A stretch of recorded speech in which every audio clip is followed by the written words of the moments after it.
وازيكم عاملين ايه؟ يا رب تكونوا بخير. رجعنا لكم فيديو جديد.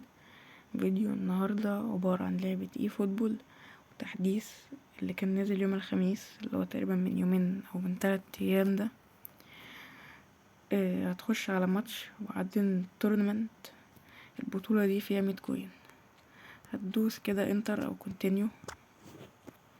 هنا دور المجموعات مطلوب 5 نقط في مش عارف 5 ماتشات تقريبا.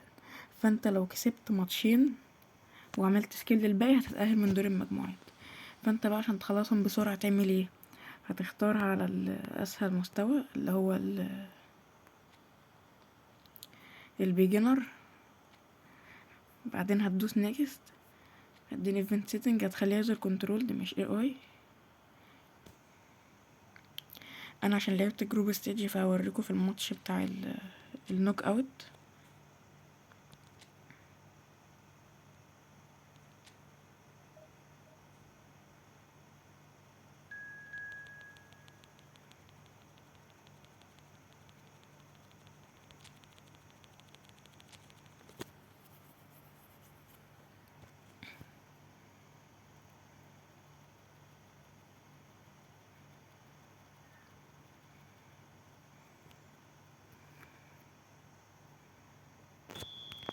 يعني هنعمل ليلش السنترة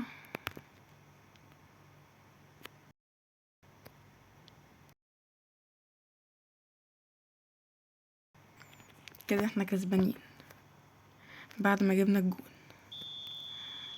وعادي جدا هنقلع الكرة وهنرجع خط الدفاع.